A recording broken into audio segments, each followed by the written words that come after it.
Alright guys, welcome back to Pennies into Pounds. So I did go to a car boot yesterday. I went to the Colchester Park and Ride car boot and I picked up a FreeSat box for a fiver. I picked up a Blu-ray player for a fiver. The FreeSat works, the Blu-ray doesn't even turn on. So that was a bit of a fail, to be honest. Also spent £3 to get in. Probably a couple of pound in petrol driving there.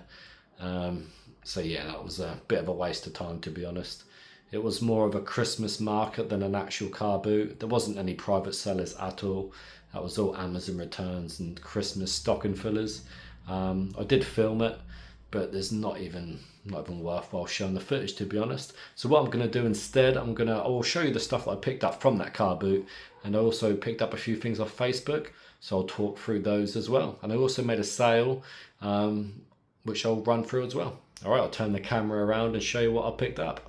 So at the car boot, I picked up this Grundig FreeSat box. It is just a very basic FreeSat box. There's not a load of storage on it or anything. It does come with the remote, which is a bonus. These have been selling for around £15–20. I have tested it. It is fully working. So yeah, should be 15–20 quid.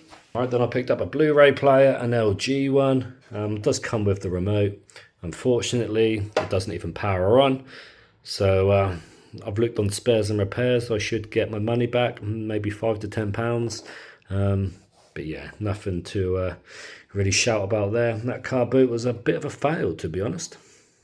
Okay, but I have made some Facebook pickups yesterday. So I picked up this Tiger cookie jar. So this is quite vintage, looks quite cool. So I bought 3 items for £20. This is one of the 3 items. So yeah, it's quite a nice little cookie jar. These sell for around £20–25. So not a bad little pickup there. All right, then I also picked up this chicken egg holder. So again, from the same seller. And yeah, it's pretty cool. Again, pretty vintage. And looking on eBay, I should get around £20–25 for this. So yeah, it wasn't a bad little pickup at all. Okay, then I also picked up this chair. So this is the first thing that I noticed from the seller. So it's quite a vintage chair. I think it's from like the 1960s.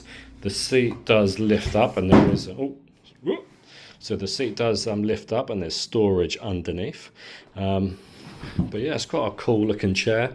When I Google lensed it, these chairs can sell for anything between £50 to £100. So I might list it for like 80 quid and see what happens. Quite a cool floral design. Looks very vintage, so hopefully someone will pick this up. I have also made a couple of sales this morning. So I sold the Smoking Gun, which is a food smoker. I picked this up from Trinity Park a couple of weeks ago. I paid £2 for it and I sold it for £30. So quite a good pickup there. I sold this Sony CD writer. So I bought this for, I think, 50p and I sold it for a fiver. I had it listed for a tenner for ages and I just reduced it down to a fiver.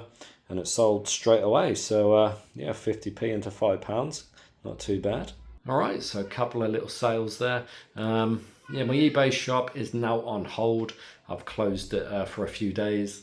I'll reopen it again on the 27th, but there's no point me having the shop open in the days running up to Christmas, because if anyone does order anything, it's not going to come in time for Christmas now. And I don't want anyone to be disappointed. So it's a safer bet just to close the shop and reopen it again on the 27th. And hopefully people will get some Christmas money and they'll want to make a few purchases online. That is the plan anyway. So what I'm also going to do between Christmas and New Year is hit up some charity shops, but not the charity shops in Ipswich where I live. There's a few neighbouring villages nearby, Stone Market and Woodbridge, and apparently the charity shops there, are pretty decent. So I'm going to hit those up. I will have my camera on, so hopefully I'll get a couple of videos out for you.